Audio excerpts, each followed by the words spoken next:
منہ لگانے کی خاطر توجہ بھی نہیں فرمایا. یہ نہیں ہے کہ وہ ملتے نہیں سے ملتے تھے، لیکن اگر کوئی یہ چاہتا کہ میں اپنے مقام و منصب کے اعتبار سے نظام الدین اولیاء سے ملاقات کروں تو یہ کبھی نہیں ہو سکتا. وقت کا عظیم بادشاہ قطب الدین ایبک محبوب الہی کی بارگاہ میں سے آنا ہوا تو شاہانہ سطوت کے ساتھ نہیں، کمبل اوڑھ کر گڈڑی پہن کر کے محبوب الہی یہاں آیا. تب محبوب الہی نے ملاقات فرمائی.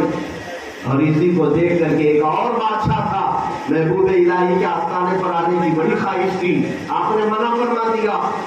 پہلے اس نے اپنے دربار میں بلایا، آپ نہیں گئے. پھر اس کے چند دنوں کے بعد اس نے کہا ہم خود آ جائیں گے، آپ نے کہا اس کی بھی حاجت نہیں ہے. پھر اس نے ایک بار بڑے پیسے والا، بڑے خزانوں کا مالک، بڑی شاہانہ سطوت رکھنے والا چوری چھپے بارگاہ محبوب الہی میں آنے کے لیے اس نے بھیش بدل لیا اور چند سپاہیوں اور وزیروں کو لے کر اچانک آ گیا. لیکن اللہ والے تھے، محبوب الہی نے پہلے ہی سے پہرا بٹھا دیا تھا، دروازے بند کر رکھے کہ میرے دربار پر دولت آنے نہ پائے، بند کر دیے تھے. اور جب وہ بادشاہ قریب آیا اور اس نے دیکھا کہ دروازے بھی بند اور پہرے دار لگے ہیں، تو اس نے اپنے قاصد سے یہ کہلوا بھیجا کہ کہتے تو اللہ والے ہیں، کہتے تو صوفی ہیں، اپنے آپ کو درویش، لیکن اتنی پہرے داری کی کیا ضرورت ہے جیسے بادشاہوں کی پہرے داری ہوتی ہے. یہ کہہ کر کے چلا گیا. محبوب الہی نے کہا کہ ہاں ہم اللہ والے ہیں، درویش بھی ہیں، صوفی بھی ہیں، لیکن پہرا جو رکھتے ہیں وہ کتوں کے لیے رکھتے ہیں. پہرا جو رکھتے ہیں وہ کتوں کے لیے رکھتے ہیں. اتنا ہی جملہ آپ نے فرمایا. میرے عزیزو یہ باتیں میں کیوں کہہ رہا ہوں؟ اس لیے کہ یہ جو آستانے آپ دیکھ رہے ہیں یہ دولتوں کی ریل پیل کے لیے نہیں تھے، یہ دلوں کے تذکیر کے لیے، یہ دلوں کو اللہ اور اس کے رسول کا جام پلانے کے لیے تھے. اور آج بھی الحمدللہ جو دل کی حضوری کے ساتھ آتا ہے وہ اپنی مرادیں لے کر جاتا ہے.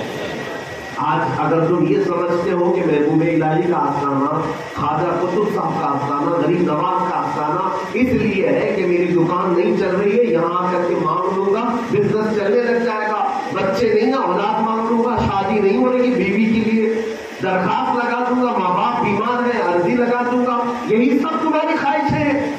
عزیزان ارادی یہ اولیاء کاملین کے آستانے اس لیے ہے کہ کبھی تم ان کے آستانوں پر آ کر یہ مانگو کہ دنیا کو اللہ دے ہی دے گا. یہ ساری چیزیں چل ہی رہی ہے. محبوب الہی آپ کے آستانے پر اس لیے آیا ہو کہ جو دل کی چمک اللہ نے آپ کو عطا کی تھی اس دل کی چمک کا ایک قطرہ ہمیں نصیب ہوتا. جو تقویٰ و طہارت اللہ نے آپ کو عطا کی تھی وہ تقویٰ و طہارت کی جھلک ہمیں مل جائے. مانگو تو یہ مانگو ان آستانوں پر، صرف دنیا مانگتے، صرف اپنی خواہشات جو دنیا کی ہے بس وہی مانگتے ہو. اللہ والوں کے آستانے پر یہ بھی مانگا کرو کہ اللہ ہماری آخرت ثواب دے، ہمیں ایمان کی طاقت عطا کر دے. میں چند باتیں عرض کر کے آپ کو آگے لے جاتا ہوں. میں اپنے اس اسلوب پر آنا چاہتا ہوں جن خانقاہوں کا کردار تھا حضور پاک کی عزت کی حفاظت، عزت کی حفاظت. میرے عزیزوں محبوب الہی نظام الدین اولیاء رحمۃ اللہ تعالیٰ کا آستانہ، ملک الشعراء طوطی ہند کا آستانہ، بلکہ ہندوستان کے شمال جنوب مشرق مغرب میں پھیلے ہوئے یہ صدیوں پرانے صوفیاء کاملین جو آرام کر رہے تھے، ان کی تاریخ کو اٹھا کر آج اجاگر کیا جائے. ان سب کا ایک مشن تھا جو سب سے اہم تھا، ایک مشن جس پر پردہ ڈالا جا رہا ہے، تصوف کے نام پر آج پردہ ڈالا جا رہا ہے. میں آپ کو کھل کر کے بتاتا ہوں ان سب کا ایک مشن تھا، بہت ہی اعلیٰ مشن تھا. غریب نواز سے لے کر صابر کلیوی تک، یا پھر محبوب الہی سے لے کر ہندوستان بھر میں موجود تمام اولیاء، خواجہ نصیر الدین ہو کہ خواجہ بندہ نواز ہو، ان سب کا جو اہم مشن تھا وہ کیا تھا کہ اس پوری قوم مسلم کو عاشق رسول بنایا تھا. یہ مشن سب سے اعلیٰ تھا. اور یہ اولیاء اگر کسی چیز کو برداشت نہیں کرتے تھے، وہ کس چیز کو؟ کہ اگر تمہارا قدم ذرا برابر بھی شریعت سے ہٹا دیتے تو وہ ناراض ہوتے. بعض لوگ یہ سمجھ لیے ہیں کہ تصوف صوفیہ کے آستانے ایک الگ ہے کہ یہاں سے ڈھول باتیں ہوں گے تو تصوف ہوگا.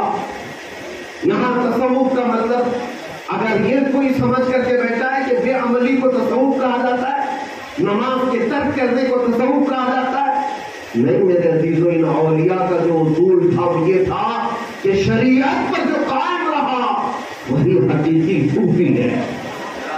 حقیقی صوفی وہی ہے.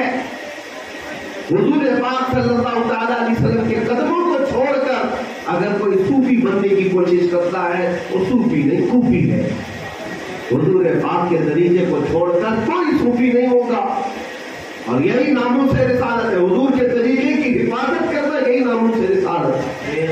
سیدنا جنید بغدادی کو سنا, سید الطائفہ, اولیاء اکرام کے سردار اپنے وقت کے, اور کرامتوں میں اتنے مشہور تھے کہ لوگ دور دراز سے ان کی کرامتیں دیکھنے آتے. ایک شخص آیا آپ کے گھر پر مہمان بن کر کے ٹھہرا, وہ کرامت دیکھنا چاہتا ہے. آپ بھی کرامت دیکھنا چاہتے تھے. بہت سارے لوگوں کی خواہش ہے کہ ہم بھی اولیاء کرام کی کرامت دیکھیں, اور تمہارے ذہن میں کرامت کا جو کرائٹیریا بیٹھا ہوا ہے, امیج بیٹھی ہوئی ہے, وہ کیا ہے؟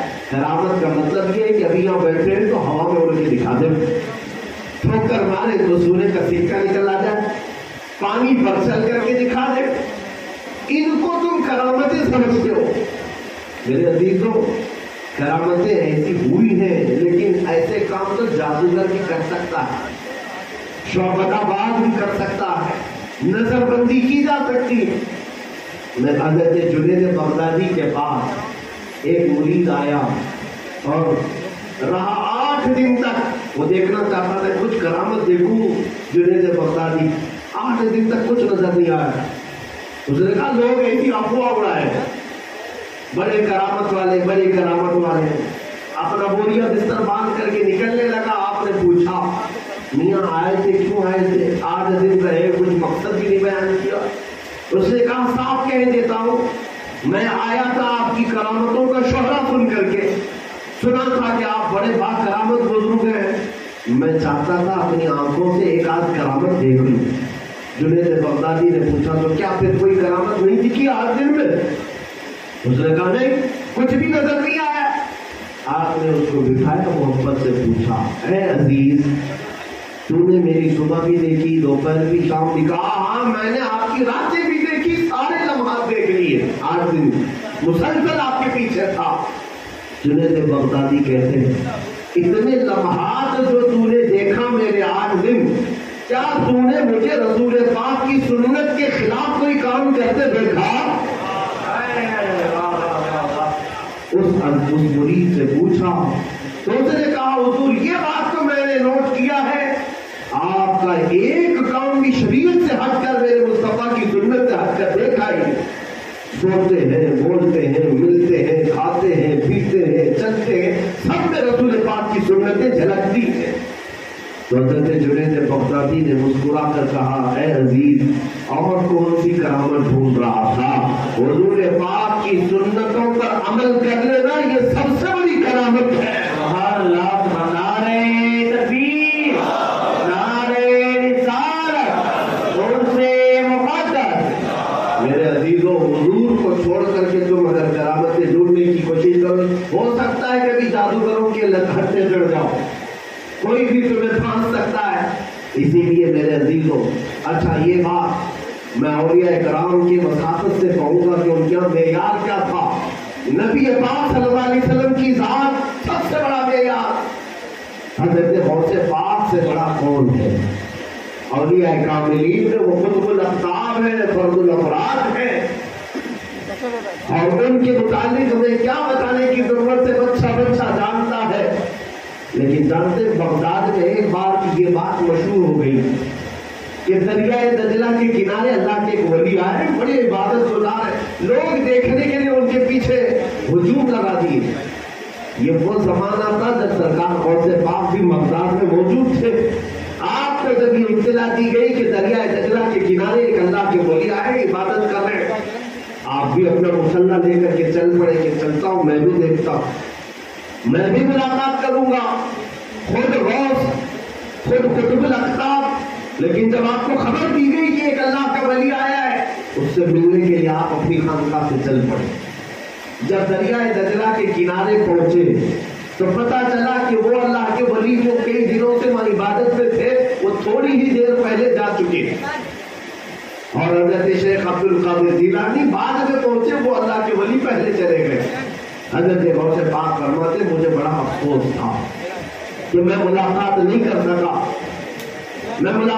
کر سکا، لوگوں کا ہجوم ویسے ہی وہاں پر موجود تھا۔ تو آپ نے پوچھا کہ وہ اللہ کے ولی عبادت کہاں کرتے تھے؟ وہ کہاں کرتے تھے؟ لوگوں نے قریب لا کر کے غوث پاک کو بتایا، دیکھیے دریا دجلہ کے کنارے جو ریتی پڑی ہے، اس ریت پر ہی وہ اپنی نماز پڑھتے تھے، ریت جو جمی ہوئی تھی اس پر وہ نماز پڑھتے تھے۔ غوث پاک قریب آئے تو دیکھا سجدے کے اور انگلیوں کے نشانات ابھی بھی موجود تھے، انگلیوں کے نشانات ابھی موجود تھے۔ غوث پاک قریب جا کر دیکھتے ہیں، ہاتھوں کے نشانات بھی ہیں، پیروں کے نشانات بھی ہیں۔ ریت پر جب کوئی ہاتھ پیر رکھے گا تو نشانات تو آئیں گے۔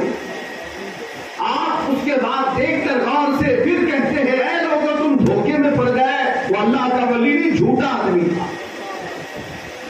غوث پاک نے ملاقات ہی نہیں کی، لیکن کہہ رہے ہیں وہاں کھڑے ہو کر کے تم لوگ دھوکا کھا گئے، وہ اللہ کا ولی نہیں ہے، وہ جھوٹا آدمی تھا۔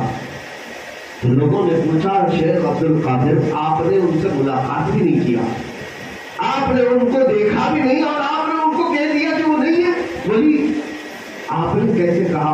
توجہ چاہتا ہوں میرے عزیز، غوث پاک کے بارگاہ میں معیار کیا تھا، کسوٹی کیا تھی؟ اللہ کے ولی کو پہچاننے کی۔